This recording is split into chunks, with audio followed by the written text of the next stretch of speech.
Good morning everyone, this is Abhi Thakur. Welcome to Abhi's academy 11th-12th।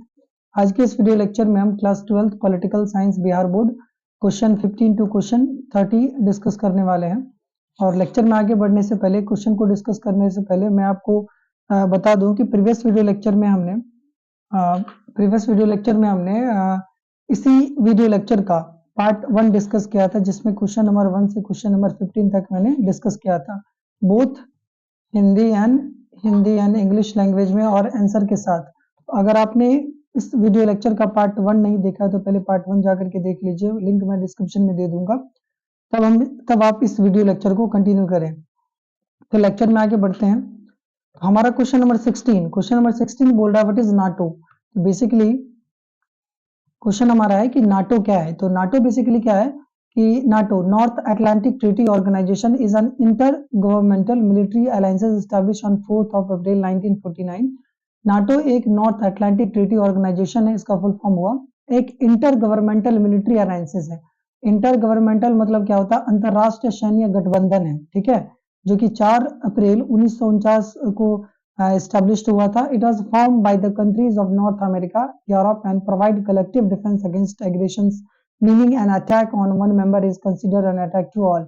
कि जो हमारे अमेरिका और अमेरिका के साथ साथ यूरोप के कुछ कंट्रीज वगैरह मिल करके इस ऑर्गेनाइजेशन को बनाए थे और एक दूसरे को एग्रेशन से सपोर्ट कर, एग्रेशन से बचाते थे, डिफेंस करते थे। एग्रेशन मतलब क्या होगा, अगर कोई एक कंट्री किसी दूसरे कंट्री पे अटैक करेगा तो वह अटैक कलेक्टिव माना जाएगा, ठीक है। और जो भी उस नाटो ऑर्गेनाइजेशन में मेंबर होंगे वे सब क्या करेंगे, उस अटैक को लेकर के रिस्पॉन्स करेंगे। NATO's main purpose is to secure the security and defence of its member countries. NATO का जो मेन पर्पस है उसका काम क्या है कि सिक्योरिटी और डिफेंस जो है हम उसके मेंबर को क्या करें, मेंबर के उसके कंट्री के मेंबर। नाटो का जो मेन पर्पस है उसका मेन पर्पस है कि ensure the security and defence of its member countries. जो भी उस नाटो ऑर्गेनाइजेशन के मेंबर कंट्रीज हो उनके सिक्योरिटी प्लस डिफेंस को मेंटेन करें and promote political and military cooperation, और राजनीतिक और सैन्य कोऑपरेशन, कलेक्टिव कोऑपरेशन मेंटेन करें, maintain peace and north Atlantic region, और खास करके नॉर्थ अटलांटिक रीजन में एक पीस, शांति डेवलप करे। The headquarter of the NATO is in Brussels, Belgium. और जो नाटो का हेडक्वार्टर है कहाँ है, ब्रसेल्स में है, बेल्जियम में। और हिंदी में वही क्वेश्चन है कि व्हाट इज नाटो। फिर नाटो क्या है कि नॉर्थ अटलांटिक ट्रीटी ऑर्गेनाइजेशन एक अंतर संसदीय सैन्य गठबंधन है जिसकी स्थापना 4 अप्रैल 1949 को की गई थी। उसके इसे उत्तर अमेरिका और यूरोप के देशों के द्वारा बनाया गया था ताकि सामूहिक सुरक्षा, वही कलेक्टिव डिफेंस प्रदान की जा सके। यानी कि एक सदस्य पर हमला सभी सदस्यों पर हमला माना जाएगा। नाटो का मुख्य उद्देश्य ये है कि अपने सदस्य देशों की सुरक्षा रक्षा सुनिश्चित करना, राजनीतिक और सैन्य सहयोग को बढ़ावा देना और उत्तरी अटलांटिक क्षेत्रों में शांति बनाए रखना। नाटो का मुख्यालय ब्रसेल्स, बेल्जियम में स्थित है। अच्छा, इस क्वेश्चन से पहले मैं कुछ बेसिक्स बता देता हूं। देखिए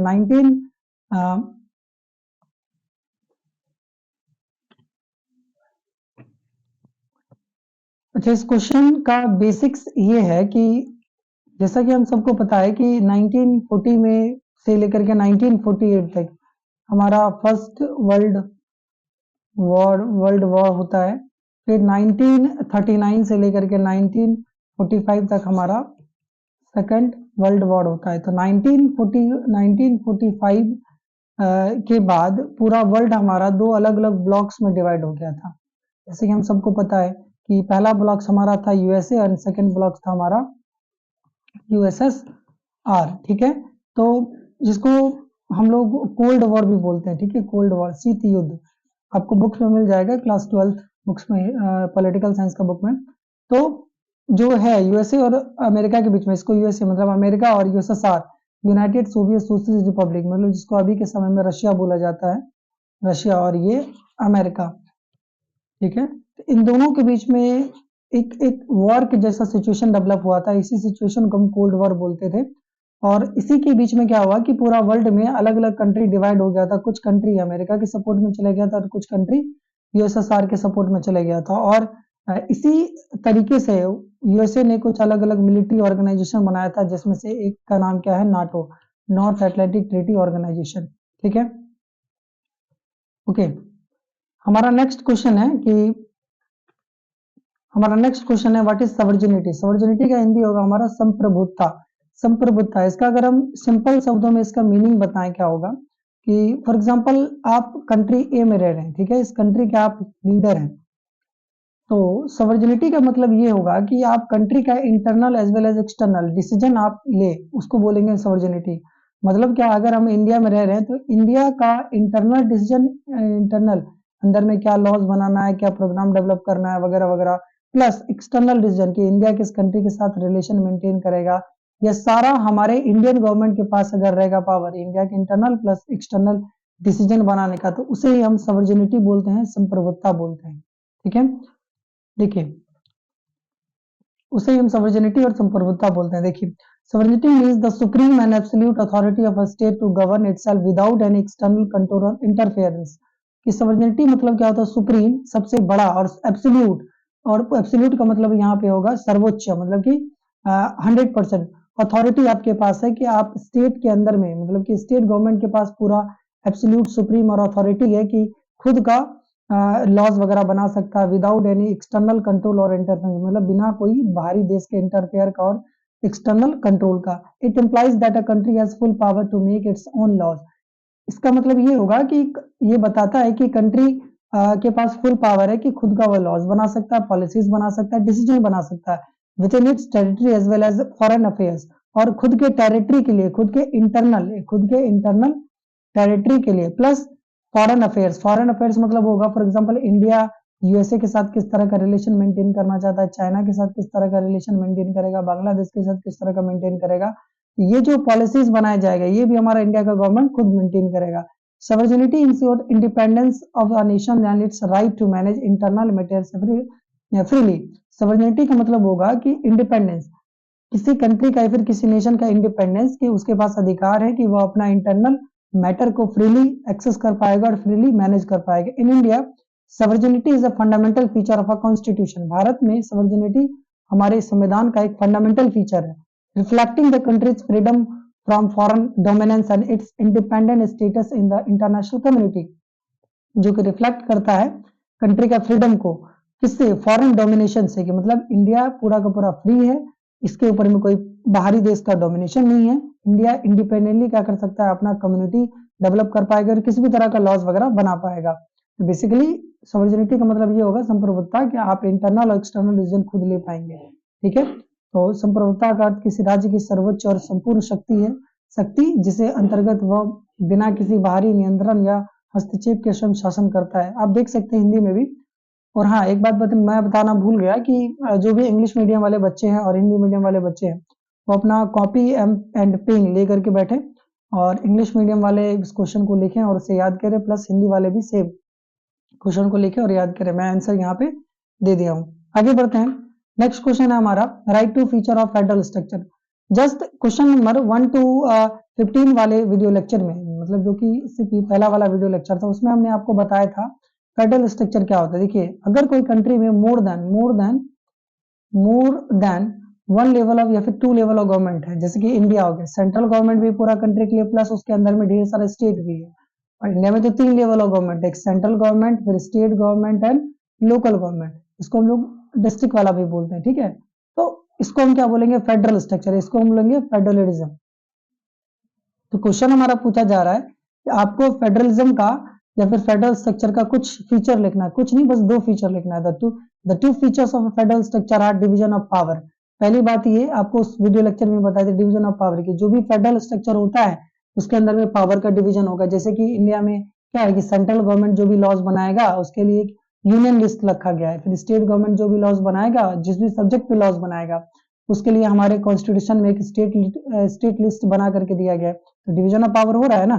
तो in India, in a federal system, the power and responsibilities are divided between the central government and the state government through the constitution। मतलब क्या कि जो हमारा फेडरल स्ट्रक्चर रहेगा उसमें डिवीजन ऑफ पावर रहेगा।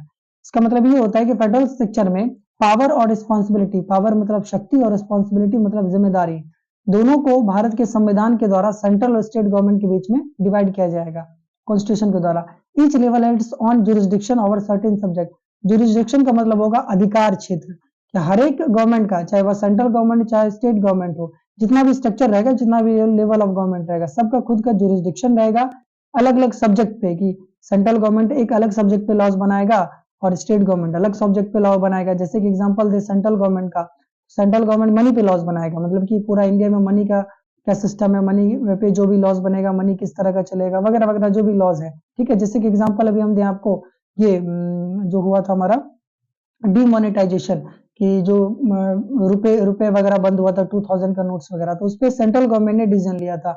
अब ये जो सेंट्रल गवर्नमेंट वाला सब्जेक्ट है मनी, इस पे स्टेट गवर्नमेंट लॉज नहीं बना सकता, स्टेट गवर्नमेंट खुद अलग एक सब्जेक्ट पे लॉज बनाएगा, जैसे पुलिस।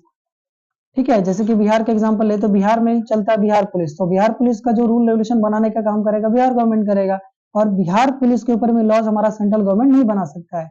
वही बोला गया है कि जो अलग अलग लेवल ऑफ गवर्नमेंट रहेगा, सबका अपना एक अलग जुरिस्डिक्शन रहेगा, सर्टेन सब्जेक्ट, सर्टेन मतलब खास सब्जेक्ट पे। दूसरा जो फीचर होता है हमारा फेडरलिज्म का, डुअल गवर्नमेंट होता है, दो लेवल ऑफ गवर्नमेंट रहेगा। वो तो आपको बता ही दिया है ना, federalism consist of two level of government, central government जिसको यूनियन गवर्नमेंट बोलेंगे पूरे कंट्री के लिए, एंड द स्टेट गवर्नमेंट, मतलब कि जो स्टेट के अंदर में रहेगा, मतलब state government, each functioning independently with its own sphere of authority, और हर एक गवर्नमेंट अपने ही अकॉर्डिंग, अपने ही क्षेत्र में इंडिपेंडेंट होकर के काम करेगा, और दोनों का अपना अपना अथॉरिटी होगा, अपना अपना शासन होगा। हिंदी संघीय संरचना की दो विशेषताएं लिखित, संघीय संरचना की दो विशेषता, शक्ति का विभाजन होता है, डिवीजन ऑफ पावर होता है, दूसरा द्विस्तरीय सरकार, मतलब कि टू लेवल ऑफ गवर्नमेंट होता है। ओके, हमारा अगला क्वेश्चन है कि what is the state recognition commission, state recognition commission, sorry, what is the state recognition commission constituted, नहीं यहाँ पे होगा why is the state recognition commission constituted, मतलब कि स्टेट रिकॉग्निशन कमीशन की राज्य मान्यता आयोग का गठन क्यों किया गया था। ठीक है, the state recognition commission is a constitute to examine and recommend recognition of political parties at the national and the state level in India. Its main function include, देखिए स्टेट रिकॉग्निशन कमीशन का जो है constitute, मतलब state recognition commission को constitute इसलिए किया गया था ताकि एग्जामिन करे, देखे और रिकमेंड करे और रिकॉग्नाइज करे पॉलिटिकल पार्टीज को, नेशनल लेवल के लिए, स्टेट लेवल के, मतलब अलग अलग पॉलिटिकल पार्टीज रहेगा, और उसे डिसाइड करेगा कि कौन सा पॉलिटिकल पार्टी स्टेट लेवल का है, कौन सा पॉलिटिकल पार्टी नेशनल लेवल का है, उसको रिकॉग्नाइज करने का काम ये स्टेट रिकॉग्निशन कमीशन करेगा। पहला काम हम इनका है रिकॉग्नाइज, हो गया यहाँ पे recognize political parties, it decide whether a political parties qualifies और नेशनल और state parties based on recognition electoral performance. कि पहला काम इनका ये है कि पॉलिटिकल पार्टीज को रिकॉग्नाइज करेगा कि वो पॉलिटिकल पार्टीज जो है सेंट्रल लेवल के लिए, फिर नेशनल लेवल के लिए और स्टेट लेवल के लिए क्वालिफाई कर रहा है कि नहीं कर रहा है, उसके परफॉर्मेंस के हिसाब से। दूसरा अलॉटमेंट ऑफ सिंबल, की अलॉटमेंट ऑफ सिंबल मतलब होता है सिंबल ग्रांट करता है, कि जैसे बीजेपी है तो उसको कमल कमल का जो फूल होता है उसे ग्रांट कर दिया, और जो हमारे कांग्रेस है, कांग्रेस को जो हाथ वाला सिंबल होता है उनको अलॉट कर दिया, तो उनको भी अलॉटमेंट करने का काम या फिर सिंबल अलॉटमेंट करने का काम इनका होता है, स्टेट रिकॉग्निशन कमीशन का। It recommend allocation of election symbols to recognize party. अच्छा, रिकॉग्नाइज पार्टी का मतलब वो पार्टी होगा जिनको मान्यता प्राप्त हो गया कि आप क्या है, स्टेट पार्टी है या फिर आप नेशनल पार्टी है, तो उस पॉलिटिकल पार्टी को हम क्या बोलेंगे, रिकॉग्नाइज पार्टी। और उस रिकॉग्नाइज पार्टी को सिंबल अलॉटमेंट करने का काम किसका है, स्टेट रिकॉग्निशन कमीशन। जो तीसरा जो हमारा फंक्शन है monitoring compliance, it ensure that political parties follow election rules and regulation, की मतलब कंट्रोल करवाता है कि पॉलिटिकल पार्टीज इलेक्शन के समय में फिर इलेक्शन के बाद भी रूल्स रेगुलेशन को क्या करें, मतलब मेंटेन करें, मतलब इलेक्शन रूल्स रेगुलेशन को। This commission help in maintaining transparency and fairness in the political parties, और ये कमीशन पॉलिटिकल पार्टीज के अंदर में ट्रांसपेरेंसी, पारदर्शिता और फेयरनेस, फेयरनेस का हिंदी होगा हमारा निष्पक्षता को बनाकर रखने का काम करता है। ठीक है, देख सकते हैं, ठीक है, आप देख सकते हैं। हमारा क्वेश्चन नंबर 20 है कि what do mean by the term unity in diversity. नाम से ही समझ में आ रहा है कि डाइवर्सिटी का मतलब होगा हमारा विविधता, और यूनिटी मतलब होगा एकता, कि आप यूनिटी इन डाइवर्सिटी मतलब विविधताओं में एकता से क्या समझते हैं। तो इसका अगर सिंपल लॉजिक बताएं तो हमारे कंट्री में बहुत अलग अलग तरह का डाइवर्सिटी है, डिफरेंट लैंग्वेज है, डिफरेंट कल्चर है, डिफरेंट कास्ट है, वगैरह वगैरह। अगर सबको मिला करके चलेंगे तो इतना ज्यादा डाइवर्सिटी में हम लोग क्या बना रहे हैं, यूनिटी बना रहे हैं, इसी को बोलते हैं यूनिटी इन डाइवर्सिटी। अच्छा, यूनिटी इन डाइवर्सिटी टर्म्स को हमारे पंडित जवाहरलाल नेहरू जी ने कॉइन किया था। ऑब्जेक्टिव क्वेश्चन में आ जाता है कि who coin the term unity in diversity. जब आपको हम क्वेश्चन बैंक डिस्कस करवाएंगे उसमें आएगा, देखिएगा। Unity in diversity means the people of a different religion, language, culture and region live together in a country while maintaining a sense of of national unity. Unity in diversity का मतलब ये होगा कि different religion वाला, language में, culture में, regions में, अलग अलग कल्चर के, अलग अलग लैंग्वेज के, अलग अलग रीजन के लोग एक साथ रह रहे हैं और मेंटेन कर रहे हैं सेंस ऑफ नेशनल यूनिटी। मतलब कि नेशनल यूनिटी का मतलब होगा राष्ट्र एकजुटता का भावना डेवलप कर रहे हैं, उसे हम नेशनल यूनिटी बोलेंगे। It reflect the idea that diversity in a society does not prevent a nation from being united. देखिए, it reflect the idea that diversity in society does not prevent a nation from being united. ये reflect करता है, हमें दर्शाता है, बताता है कि अगर कंट्री में कितना भी डाइवर्सिटी क्यों ना हो, तो कंट्री में डाइवर्सिटी का मतलब ये नहीं कि कंट्री यूनाइट होकर के नहीं रहेगा। बिल्कुल, अगर कंट्री में डाइवर्सिटी है तो भी हमारा कंट्री यूनाइट होकर के रह सकता है। जैसे India, India despite differences, despite का मतलब होगा अलावा, डिफरेंसेस होने के बिना, होने के बावजूद, डिस्पाइट के बेसिकली यहाँ मतलब ये है कि बावजूद। हाँ, इन इंडिया डिस्पाइट डिफरेंसेस मतलब इंडिया में डिफरेंसेस होने के बावजूद, डिफरेंसेस किस किस चीज पे होगा, रिलीजन पे हो सकता है, लैंग्वेज पे हो सकता है, इथनिसिटी एंड ट्रेडिशंस पे हो सकता है, सिटीजनशिप पे हो सकता है, सभी common values respect and each other, मतलब कि सभी क्या करेगा, इतना ज्यादा डाइवर्सिटी होने के बावजूद सभी सिटीजन आपस में एक कॉमन वैल्यू शेयर करेगा, रिस्पेक्ट करेगा each other and work together for the country's development. और सब आदमी एक साथ काम करेंगे कंट्री के डेवलपमेंट के लिए। This principle strengthening national integration and social harmony. और यही प्रिंसिपल, यही आइडिया क्या करेगा, स्ट्रेंथनिंग मतलब मजबूती प्रोवाइड करता है नेशनल इंटीग्रेशन को, मतलब राष्ट्रीय एकजुटता को मजबूती प्रोवाइड करता है, और सोशल हार्मनी मतलब कि सोशल हार्मनी का मतलब होगा सामाजिक सद्भाव, सामाजिक सद्भाव का फीलिंग्स डेवलप करता है। ठीक है, हम सब आदमी एक साथ जो रहते हैं उसी को सोशल हार्मनी बोलेंगे, शांतिपूर्वक। तो यूनिटी इन डाइवर्सिटी का सिंपल शब्द में मतलब यही है कि डिफरेंसेस होने के बावजूद अगर आप यूनाइट होकर के रहते हैं तो उसे हम यूनिटी इन डाइवर्सिटी बोलेंगे। क्वेश्चन नंबर 21 हमारा बोलता है what do you mean by the term third world. बहुत प्यारा क्वेश्चन है, इसको समझाते हैं, एक मिनट रुकिए। देखिए, वही बात 1945 में हमारा सेकंड जो वर्ल्ड वॉर है, सेकंड वर्ल्ड वॉर खत्म होता है। सेकंड वर्ल्ड वॉर के बाद क्या हुआ था, दो ब्लॉक्स में पूरा वर्ल्ड डिवाइड हो गया था। एक हमारा यूएसए वाला ब्लॉक है, एक हो गया था हमारा यूएसएसआर वाला ब्लॉक। यूएसएसआर वाला ब्लॉक को हम लोग अभी के समय में रशिया बोलते हैं, और यूएसए मतलब अमेरिका वाला बोलते हैं। ठीक है, तो पूरा वर्ल्ड में जो भी कंट्रीज है, नॉर्थ अमेरिका, साउथ अमेरिका, फिर Europe, Africa, north America, south America, Europe, Africa, Asia, ये हमारा प्यारा भारत, ऑस्ट्रेलिया और अंटार्कटिका, इस तरह का जो पूरा वर्ल्ड में अलग अलग कंट्री, अलग अलग कॉन्टिनेंट पे अलग अलग कंट्री है। तो सभी कंट्री जो है अलग अलग गुट में डिवाइड हो गए थे, अलग अलग ग्रुप्स में डिवाइड हो गए थे। कुछ कंट्री यूएसए के साइड चले गए थे, कुछ कंट्री यूएसएसआर के साइड चले गए थे।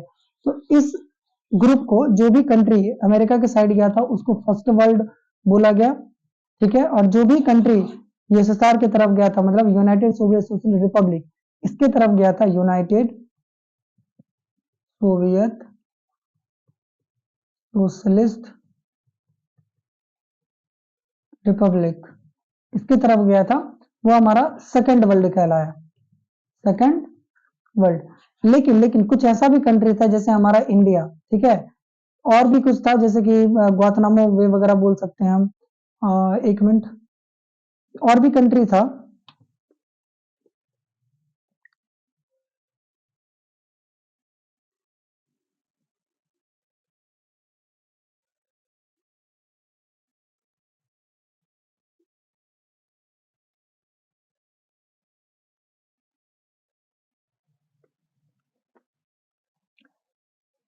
कुछ ऐसे भी कंट्री थे, कुछ ऐसे भी कंट्री थे, कुछ ऐसे भी कंट्री थे जो ना तो फर्स्ट वर्ल्ड में पार्टिसिपेट कर रहा था, ना तो सेकंड वर्ल्ड में पार्टिसिपेट कर रहा था।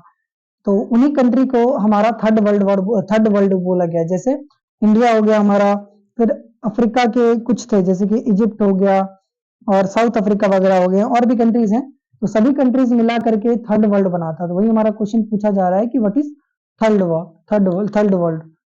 तो वही हमारा क्वेश्चन पूछा जा रहा है कि word you mean by the term third world, मतलब थर्ड वर्ल्ड शब्दों से आप क्या समझते हैं, मतलब तीसरा वर्ल्ड, तीसरा दुनिया से आप क्या समझते हैं। The term third world refers to the countries that we are not align with either the western bloc. वही वेस्टर्न ब्लॉक मतलब यूएसए वाला। अच्छा, वेस्टर्न ब्लॉक क्यों बोला गया, क्योंकि अमेरिका वेस्टर्न पार्ट में है। ठीक है, तो the term third world refers to the countries that we are not align with either western bloc lead by the USA और the eastern bloc lead by the USSR. वैसा countries third world में आएगा जो कि ना तो western block में participate किया था, जिस वेस्टर्न ब्लॉक को अमेरिका लीड कर रहा था, या फिर ना तो ईस्टर्न ब्लॉक में थे जिसको यूएसएसआर लीड कर रहा था ड्यूरिंग कोल्ड वॉर। किस समय में, कोल्ड वॉर, मतलब कि 1945 से लेकर के 1991 के समय का बात बोला जा रहा है। These countries are mostly developing nation, और वे कंट्री जो थे जो ना तो वेस्टर्न ब्लॉक ना तो ईस्टर्न ब्लॉक में पार्टिसिपेट किए थे, खास करके वे कंट्री क्या थे, डेवलपिंग कंट्री थे, जैसे एशिया, अफ्रीका, लैटिन अमेरिका वगैरह। Today the term is also used to describe the countries that face economic challenges. आज के समय में थर्ड वर्ल्ड कंट्री को किस नाम से जाना जाता है कि वैसा कंट्रीज जिस कंट्रीज के अंदर में अभी भी इकोनॉमिक चैलेंजेस है, पॉवर्टी है, लो इंडस्ट्रियल डेवलपमेंट है, उस कंट्रीज को हम क्या बोलेंगे, third world. Third world countries often cooperate to promote economic growth and political independence. Third world की जो भी कंट्रीज आपस में क्या करते हैं, कोऑपरेट करते हैं, मिलजुल के रहते हैं, और इकोनॉमिक ग्रोथ और पॉलिटिकल इंडिपेंडेंस एक दूसरे के कंट्री में क्या करते हैं, प्रमोट करते हैं। हिंदी भी वही है कि थर्ड वर्ल्ड शब्द से आप क्या समझते हैं, थर्ड वर्ल्ड वो शब्द उन देशों को संदर्भित करता है जो शीत युद्ध वही कोल्ड वॉर के दौरान पश्चिम ब्लॉक अमेरिका नेतृत्व में था, या पूर्वी ब्लॉक सोवियत संघ के नेतृत्व के साथ सरेखत नहीं है। ये देश अधिकतर एशिया, अफ्रीका और लैटिन अमेरिका के विकासशील राष्ट्र थे।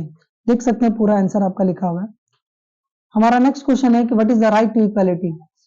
राइट टू इक्वालिटी हिंदी में समानता के अधिकार किसे बोलते हैं। Right to equality is a fundamental right, जो हमारा भारत के संविधान में कुछ फंडामेंटल राइट है उसी का पार्ट है। राइट टू इक्वालिटी एक मौलिक अधिकार है, फंडामेंटल राइट है, जो कि भारत के संविधान के द्वारा गारंटी किया गया है अंडर आर्टिकल 14 टू आर्टिकल 18, मतलब आर्टिकल 14 से आर्टिकल 18 तक। अगर हम फंडामेंटल राइट की बात करें तो आर्टिकल हमारा 14 से लेकर के 32 तक हमारा फंडामेंटल राइट है, ठीक है। तो आर्टिकल 14 से आर्टिकल 80 तक जो हमारा आर्टिकल रहेगा उसे हम किस हेडिंग में पढ़ते हैं, राइट टू इक्वालिटी। तो आर्टिकल 14 में अगर हम बात करेंगे तो बेसिकली बोला जा रहा है equality before law, equality before law कि मतलब कानून के जरिए सब बराबर है। आर्टिकल 15 में बोला जा रहा है कि provision of discrimination based on race, gender, caste, religion वगैरह वगैरह, कि मतलब जेंडर, रिलीजन, कास्ट वगैरह के बीच में डिस्क्रिमिनेशन नहीं होगा, बेसिस पे नहीं होगा। Article 16 equality of opportunity and matters of public employment. Article 17 हमारा बोलता है कि एबोलिशन ऑफ अनटचेबिलिटी छुआछूत वगैरह में नहीं होगा। आर्टिकल 18 हमारा बोलता है एबोलिशन ऑफ टाइटल्स, कि टाइटल्स वगैरह जो लगाते हैं, जैसे कि हम लगा दिए कि अभी राजपूत या फिर राजपूत अभी, तो ये जो हमारा टाइटल है जो कि किसी रिलीजन को दर्शाता है उसे हम लगा नहीं सकते। हाँ, वैसा टाइटल वगैरह आप मेंशन कर सकते हैं, लगा सकते हैं कि जो आप एक्वायर किए, जैसे कि हम फॉर एग्जांपल कोई आदमी है बहुत ज्यादा मेहनत कर रहा है, आर्मी में जॉब हो उनको, तो लगा सकता है कि मेजर फलाना कुमार, फलाना फॉर एग्जांपल राम कुमार। तो ये जो मेजर वर्ड आया है तो ये उनके द्वारा एक्वायर किया गया है, मतलब कि जॉब में गया है, मेहनत करके लिया है, तो इस तरह का टाइटल मेंशन कर सकता है। बस आपको वैसा टाइटल नहीं लगा सकते हैं कि जो आपका रिलीजन को, कास्ट वगैरह को दर्शाता है। Back on the topic, what is right to equality, तो मतलब आर्टिकल 14 से आर्टिकल 18 तक जो भी आर्टिकल रहेगा उसका आर्टिकल को हम राइट टू इक्वालिटी के अंडर में पढ़ेंगे। It ensure that all citizen are treated equally before the law and have equal protection of the law. पहली बात ये बताता है, गारंटी दिलवाता है, इंश्योर करता है कि सभी सिटीजन को इक्वली ट्रीट किया जाएगा बिफोर द लॉ, मतलब कानून से भी पहले, मतलब कानून से पहले सब आदमी क्या है, बराबर है, and have equal protection of the law, और कानून के जरिए में सबको बराबर क्या मिलेगा, कानून के जरिए में सबको प्रोटेक्शन मिलेगा।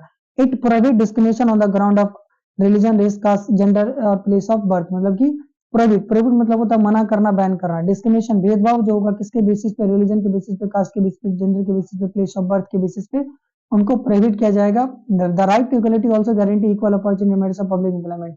राइट टू इक्वलिटी ये भी गारंटी करता है कि अगर आप पब्लिक एम्प्लॉयमेंट की बात करें तो पब्लिक एम्प्लॉयमेंट के अंदर में सभी लोगों को इक्वल अपॉर्चुनिटी मिलेगा। एवोल्यूशन ऑफ अनटचेबिलिटी, मतलब ये आर्टिकल हमारा 17 का बात कर रहा है। आर्टिकल 17 के अकॉर्डिंग एवोल्यूशन ऑफ अनटचेबिलिटी है कि छुआछूत नहीं होगा किसी भी चीज के बेसिस पे। And evolution of titles that create society social hierarchy, मतलब कि सोसाइटी में जो टाइटल्स वगैरह लगा करके सोशल हायरार्की बनाया जाता था, अपर कास्ट, लोअर कास्ट वगैरह वगैरह, तो उसको बैन किया जाएगा। तो जो भी हम आपको आर्टिकल 14 से आर्टिकल 18 तक बताएं तो सारा का सारा यहाँ पे मेंशन है। जैसे कि पहला ये यहाँ से लेकर के यहाँ तक लाइन हमारा आर्टिकल 14 है, फिर यहाँ से लेकर के यहाँ तक आर्टिकल हमारा 15 है, फिर आर्टिकल 16 हमारा यहाँ से यहाँ तक है, फिर आर्टिकल 17 हमारा यहाँ से यहाँ तक, फिर आर्टिकल हमारा यहाँ से यहाँ तक 18 है। This right is essential to promote justice and fairness in society, कि यही आर्टिकल और यही राइट्स वगैरह क्या करता है हमारे कंट्री में, प्रमोट करता है, बढ़ावा देता है जस्टिस को, न्याय को, और फेयरनेस को। फेयरनेस मतलब होता है हमारा निष्पक्षता, ठीक है, कि मतलब सभी आदमी क्या रहेगा, बिना किसी प्रॉब्लम का सभी आदमी क्या रहेगा, फेयरनेस ट्रीटमेंट होगा सभी लोगों के साथ, ठीक है, मतलब इक्वल ट्रीटमेंट होगा।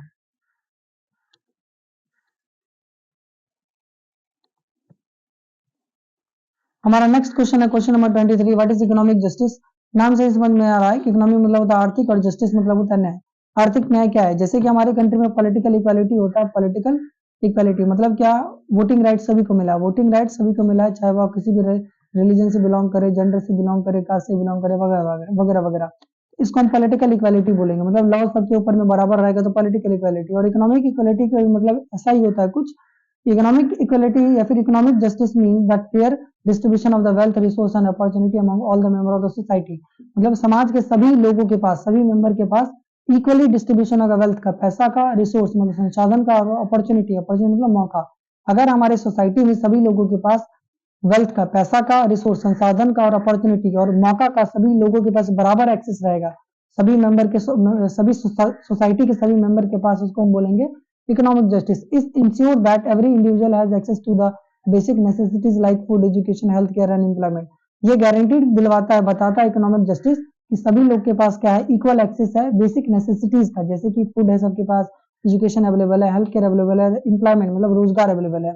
Economic justice aim to reduce inequalities, poverty and exploitation and create a balanced and inclusive economy। Economic justice का एम ये है कि वो क्या करेगा, इनइक्वालिटीज रिड्यूस करेगा, पॉवर्टी भी रिड्यूस करेगा, एक्सप्लॉइटेशन की मतलब जो भेदभाव होता था, शोषण होता था लोगों का, उसको खत्म करेगा, और एक बैलेंस और इंक्लूसिव सोसाइटी क्रिएट करेगा। इंक्लूसिव मतलब होता है एक ऐसा सोसाइटी जिसमें सभी लोग क्या करते हैं, मिलजुल करके रहते हैं, और बैलेंस मतलब सभी लोगों के पास इक्वल अपॉर्चुनिटी होना चाहिए, इक्वलिटी होना चाहिए। In India the constitution promotes economic justice through the directive principle of state policies.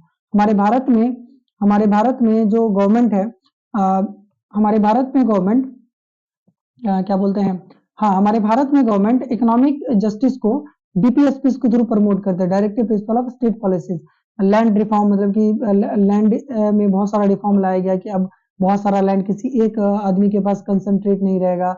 Reservation policies के थ्रू लाया जाता है economic justice. Social welfare program and provide equal opportunity for citizen, कि social welfare program, बहुत सारा programme वगैरह निकाला जाता है गवर्नमेंट के थ्रू, ताकि जो भी सिटीजन बहुत ज्यादा क्या है, इक्वलिटी फेस मतलब इक्वलिटी नहीं मिल रहा है उनको, तो उनको क्या मिलेगा, इक्वलिटी मिलेगा। इकोनॉमिक जस्टिस का मतलब यही है कि सभी लोगों को अलग अलग चीजों के बेसिस पे इक्वल अपॉर्चुनिटी रहे और सभी आदमी के पास इक्वल एक्सेस रहे, उसको हम बोलेंगे इक्वल इकोनॉमिक जस्टिस, उसे हम बोलेंगे इकोनॉमिक जस्टिस। हमारा नेक्स्ट क्वेश्चन है question number 24, what is direct foreign investment. Direct foreign investment का मतलब ये है कि फॉर एग्जांपल हमारा कंट्री इंडिया है और ये हमारा क्या है, ब्रिटेन है, ठीक है।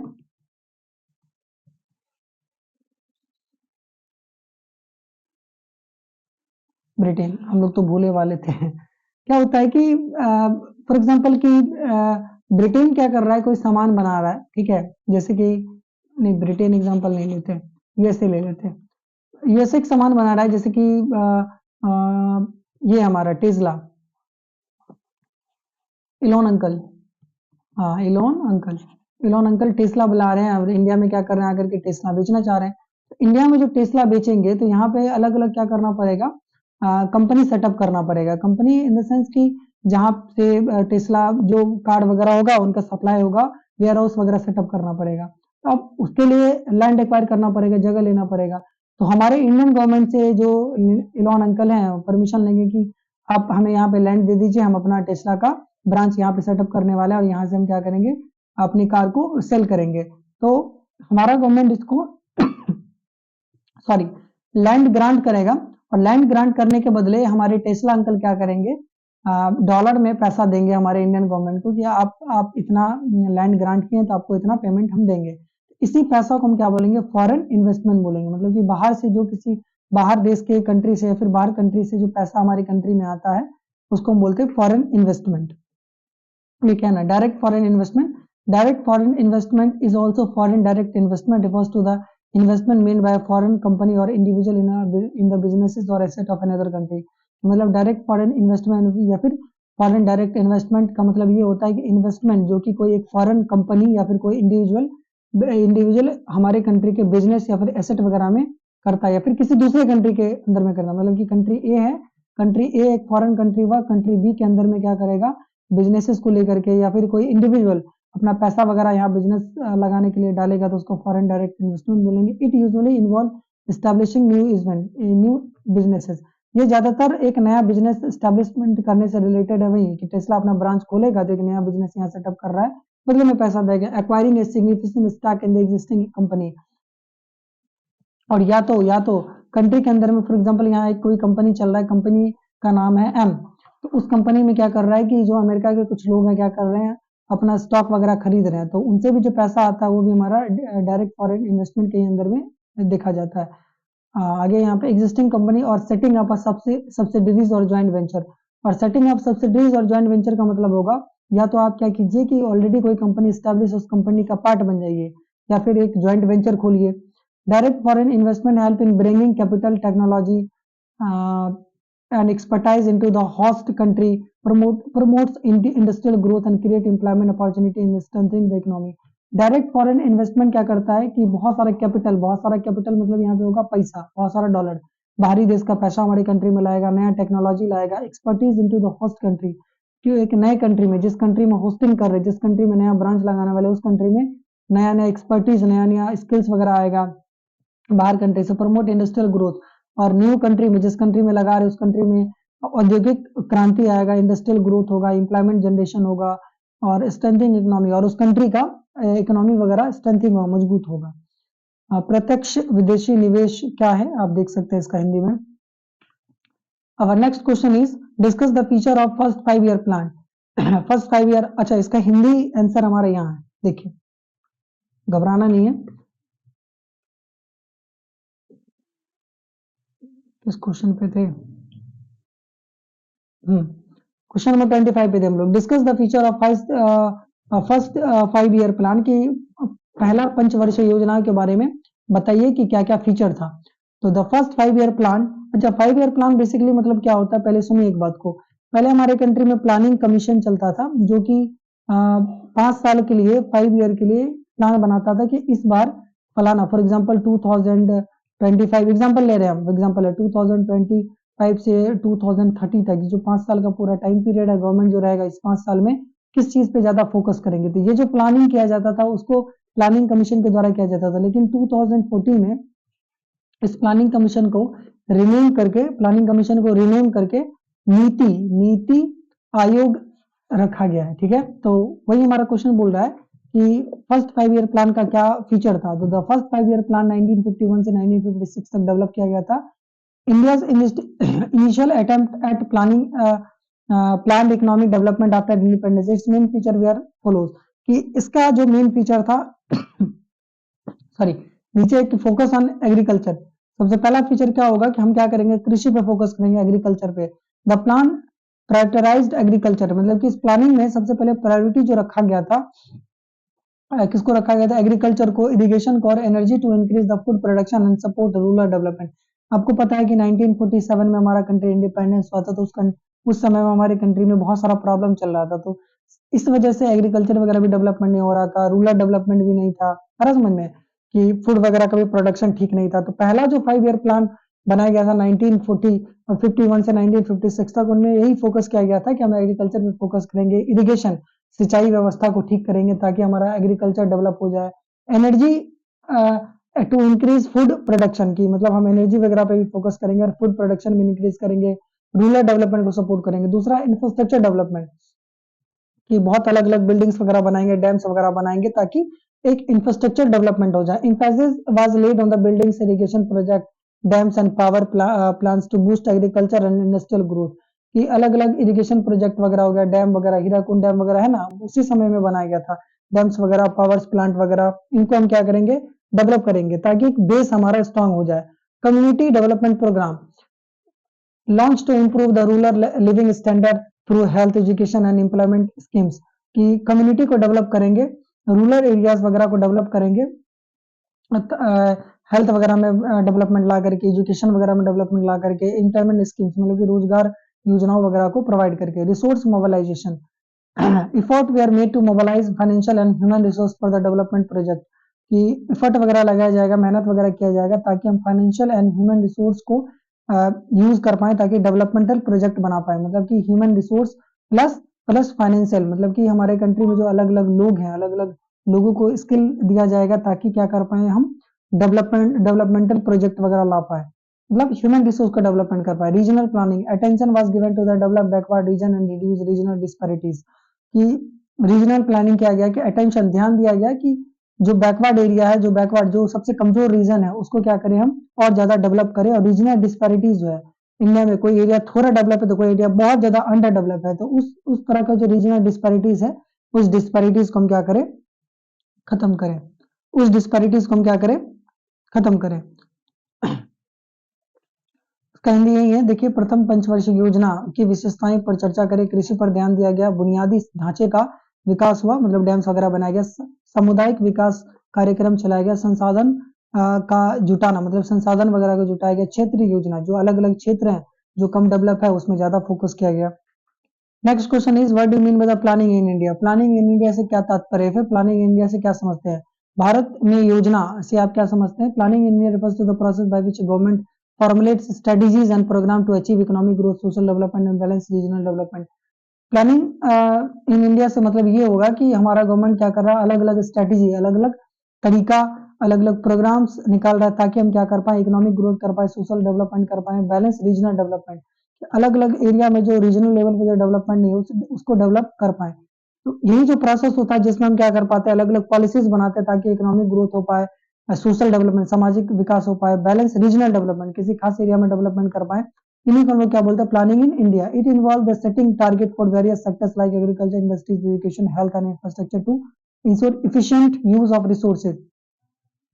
इसके अंदर में क्या होगा, टारगेट किया जाएगा ताकि हम अलग अलग सेक्टर को, एग्रीकल्चर को, इंडस्ट्रीज को, एजुकेशन को, हेल्थ को, इंफ्रास्ट्रक्चर को, सबको क्या कर पाए, आसानी तरीके से डेवलप कर पाए। एंड यूज ऑफ रिसोर्स, और रिसोर्स को अच्छे तरीके से यूज कर पाए। Planning is mainly carry out through 5 year plan, और प्लानिंग वगैरह जो किया जाएगा खास करके 5 ईयर प्लान के थ्रू किया जाएगा, guided by the planning commission, NITI आयोग, जो कि किसके द्वारा गाइड किया जाएगा, प्लानिंग कमीशन, जिसको आप जस्ट मैंने अभी बताया था कि प्लानिंग कमीशन का नाम नीति आयोग रखा गया, जो कि नीति आयोग और प्लानिंग कमीशन के अंडर में बताया जाएगा। The goal of the planning is to reduce poverty, और जो गोल होगा, मेन जो ऑब्जेक्टिव होगा इसका प्लानिंग इन इंडिया का, उसका ऑब्जेक्टिव ये होगा कि पॉवर्टी को रिड्यूस करे, एम्प्लॉयमेंट क्रिएट करे, and promote overall welfare of the people, और सभी लोगों का क्या करे, वेलफेयर डेवलपमेंट, वेलफेयर करे, वेलफेयर मतलब भलाई करे। तो भारत में योजना से आप क्या समझते हैं, देख सकते हैं। Now, our next question is question number 27. What are the two models of economic development? Which model is adopted by the India? कि क्वेश्चन हमारा ये बोल रहा है कि दो जो मॉडल होता है इकोनॉमिक डेवलपमेंट का, उसका नाम बताइए, किस तरह का मॉडल है, और हमारे भारत के द्वारा कौन सा मॉडल को अडॉप्ट किया गया है। There are two models of the economic development. First is capitalist model and second is socialist model. And the third topic हम लोग पढ़ेंगे इंडिया किस तरह का मॉडल को अडॉप्ट करके रखा है। There are two models of economic development. Capitalist model. In this model, private ownership and the market forces drive economic growth. कि कैपिटलिस्ट मॉडल में क्या होता है कि प्राइवेट ओनरशिप, प्राइवेट व्यक्ति क्या करेंगे, private ownership and market forces क्या करेगा, इकोनॉमिक ग्रोथ को डेवलप करेगा, मतलब प्राइवेट इंडिविजुअल क्या करेगा, इकोनॉमी को डेवलप करवाएगा। The government plays a limited role, मतलब कैपिटलिस्ट में गवर्नमेंट बहुत कम रोल प्ले करेगा। And resources are allocated mainly through the market mechanism, और ये मार्केट मैकेनिज्म का मतलब क्या होगा, demand and sorry, I am suffering from fever from past 3 days, so I cannot upload videos regularly. Anyways, यहाँ market mechanism का मतलब होगा demand and supply. Demand and supply क्या होगा कि फॉर एग्जांपल डिमांड किसी चीज का बहुत ज्यादा है तो सप्लाई, अगर डिमांड बहुत ज्यादा किसी चीज का है, सप्लाई भी बहुत ज्यादा है, तो प्राइस वहां क्या रहेगा, ठीक ठाक। और डिमांड बहुत चीज का कम रहेगा लेकिन सप्लाई बहुत ज्यादा क्या रहेगा, तो यहाँ का प्राइस बहुत ज्यादा डाउन हो जाएगा। वही डिमांड क्या रहेगा बहुत ज्यादा रहेगा लेकिन सप्लाई बहुत कम रहेगा तो प्राइस क्या हो जाएगा, बढ़ जाएगा। इस तरह का जो सिस्टम चलता है मार्केट मैकेनिज्म का, तो उसी के बेसिस पर फॉर एग्जांपल कोई आदमी है जो इस चीज में बिजनेस कर रहा है, डिमांड बहुत ज्यादा है, सप्लाई बहुत कम है, तो बहुत ज्यादा प्रॉफिट कमाएगा। तो इस तरह का सिस्टम के हिसाब से, मार्केट मैकेनिज्म के हिसाब से क्या होता है, रिसोर्सेज एलोकेट रहता है, डिस्ट्रीब्यूट रहता है। एग्जाम्पल अमेरिका और वेस्टर्न कंट्रीज, मतलब यूएसए और वेस्टर्न कंट्रीज वगैरह जो होता है वहां पे कैपिटलिस्ट मॉडल चलता है। सोशलिस्ट मॉडल की अगर बात करेंगे तो the government control keys industries and resources plan economic activities. Socialist model में क्या होगा कि बहुत ज्यादा गवर्नमेंट क्या करेगा, इंडस्ट्रीज को कंट्रोल करेगा और रिसोर्सेज को कंट्रोल करेगा और इकोनॉमिक एक्टिविटीज को कंट्रोल करेंगे। And ensure equitable distribution of the wealth, और गवर्नमेंट इंश्योर करता है, इंश्योर वर्ड का ही मतलब होता है गारंटी दिलवाना, कि भरोसा दिलवाना। गवर्नमेंट भरोसा दिलवाता है कि रिसोर्स का जो रहेगा, वेल्थ का जो रहेगा, इक्वल डिस्ट्रीब्यूशन रहेगा। Example USSR and China. Initially China में सोशलिस्ट मॉडल था, लेकिन अगर हम इंडिया का बात करेंगे तो हम लोग इंडिया वाले हैं, तो इंडिया वाला थोड़ा हटके है, तो हम लोग क्या करते हैं, दोनों का मिक्स करते हैं। मतलब कि India's model, India adopted a mixed economy, मतलब कि थोड़ा रहेगा कैपिटलिस्ट वाला भी, थोड़ा रहेगा हमारा सोशलिस्ट वाला भी, which combine element of both capitalist and socialist model. The government and private sector coexist, मतलब कि गवर्नमेंट सेक्टर भी जो हमारा सोशलिस्ट वाला रहेगा और प्राइवेट सेक्टर जो हमारा कैपिटलिस्ट वाला, दोनों एक साथ काम करेगा। And the planning ensure economic growth and social welfare and poverty reduction, और प्लानिंग गारंटी दिलवाएगा, भरोसा दिलवाएगा कि इकोनॉमिक ग्रोथ भी होगा, प्लस सोशल वेलफेयर, सामाजिक विकास भी होगा, प्लस पॉवर्टी रिडक्शन, मतलब कि गरीबी का नाश या फिर गरीबी भी खत्म होगा। ठीक है, इसका हिंदी देखते हैं। इसका हिंदी यही है कि क्वेश्चन नंबर 27, आर्थिक विकास के दो मॉडल कौन कौन से हैं, भारत में कौन सा मॉडल अपनाया गया है। आर्थिक विकास के दो मुख्य मॉडल हैं, पूंजीवादी model and Samajwadi model. Bharat का मॉडल, भारत ने मिश्रित अर्थव्यवस्था मिक्स्ड इकोनॉमी मॉडल अपनाया, जो पूंजीवादी और समाजवादी मॉडल के तत्वों का योजन है, मतलब दोनों का एलिमेंट मिलाया हुआ है। इसमें सरकार और निजी क्षेत्र साथ साथ कार्य करते हैं और योजना के माध्यम से आर्थिक विकास, मतलब अलग अलग प्लान करके इकोनॉमिक डेवलपमेंट करवाते हैं, सामाजिक कल्याण, सोशल वेलफेयर करते हैं, गरीबी को दूर करते हैं। Next question is question number 28, what is 5 year plan. 5 year plan क्या होता है, बेसिकली गवर्नमेंट जो इलेक्शन के बाद 5 साल के लिए पावर में आती है, तो 5 साल तक जिस चीज पे सबसे ज्यादा फोकस करती है कि मतलब इस चीज को डेवलपमेंट करेंगे। जैसे फर्स्ट 5 ईयर प्लान की अगर बात करेंगे 1951 से 1951, 52, 53, 54, 55, वही 1955 तक तो एग्रीकल्चर पे फोकस कर रही थी उसे को हम 5 ईयर प्लान बोलेंगे। तो a 5 year plan is a comprehensive blueprint of economic development prepare by the government to achieve specific economic and social objective for a period of 5 year.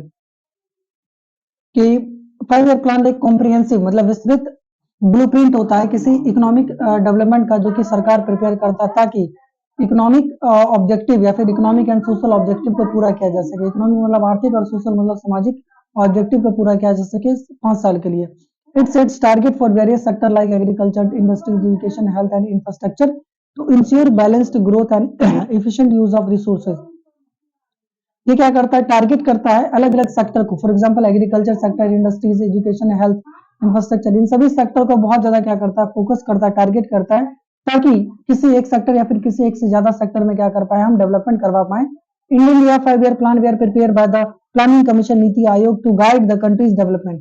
जैसे कि आपको बता चुके हैं कि प्लानिंग कमीशन पहले बनाता था 5 ईयर प्लान, लेकिन उसका नाम अब बदल के रखा गया है नीति आयोग। 5 ईयर प्लान हमारे कंट्री में प्लानिंग कमीशन बनाता है NITI Aayog to guide the country's development, country के डेवलपमेंट के लिए, रिड्यूस पॉवर्टी के लिए और generate employment and improve overall welfare of the citizen.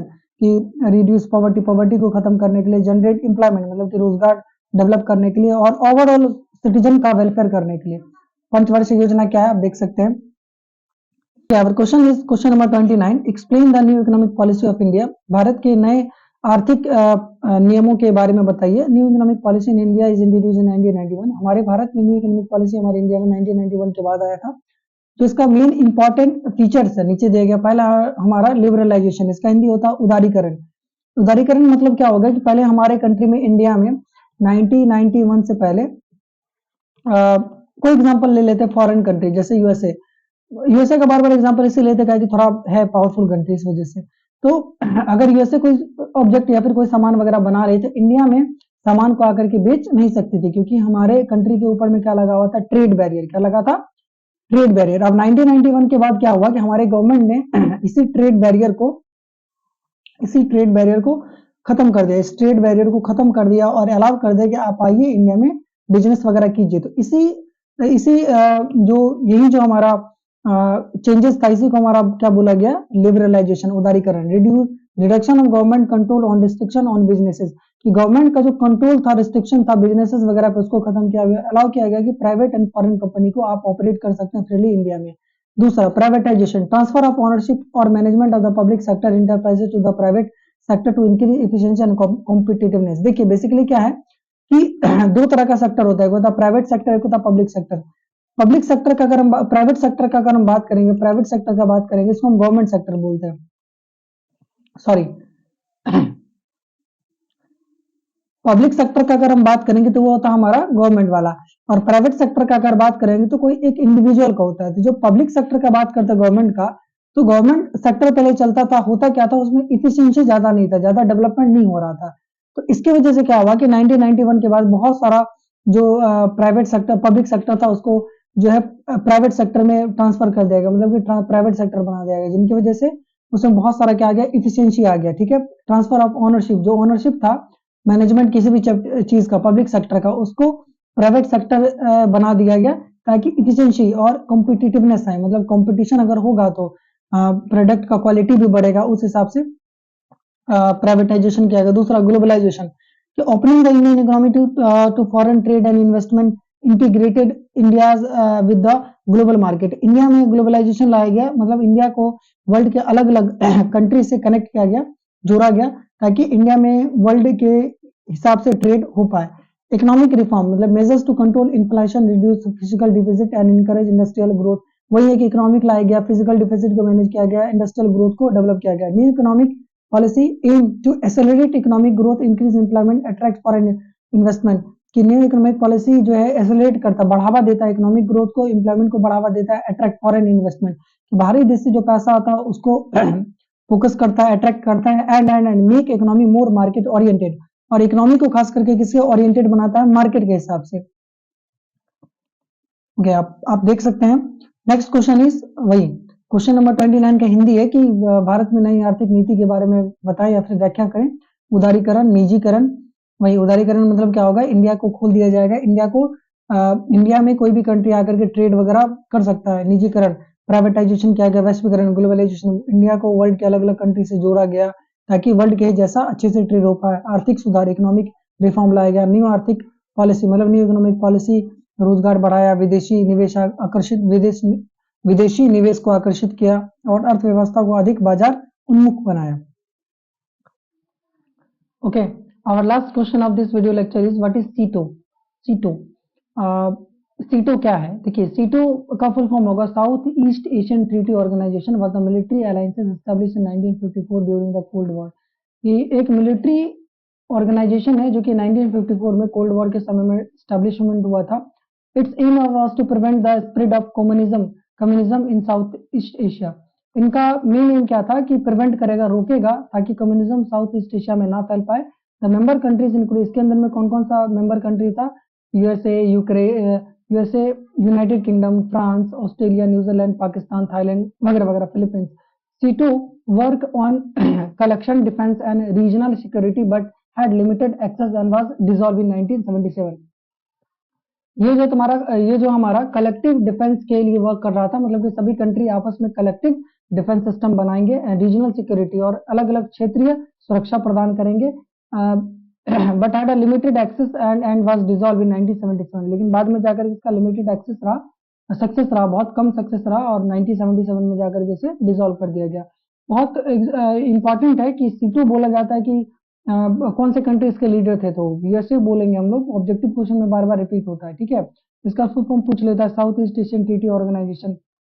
तो ये हमारा इस वीडियो लेक्चर का मतलब पार्ट टू वीडियो लेक्चर का लास्ट क्वेश्चन था।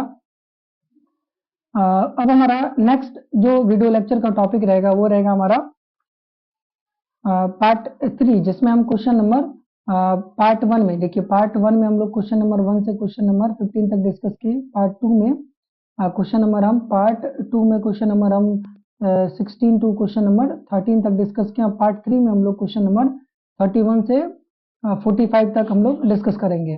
So class 12 political science Bihar board 50 marks subjective most important short question answer Bihar board 2026 part 3। Next हमारा video lecture ये रहेगा। तो मिलते हैं नेक्स्ट वीडियो लेक्चर में। Thanks for watching.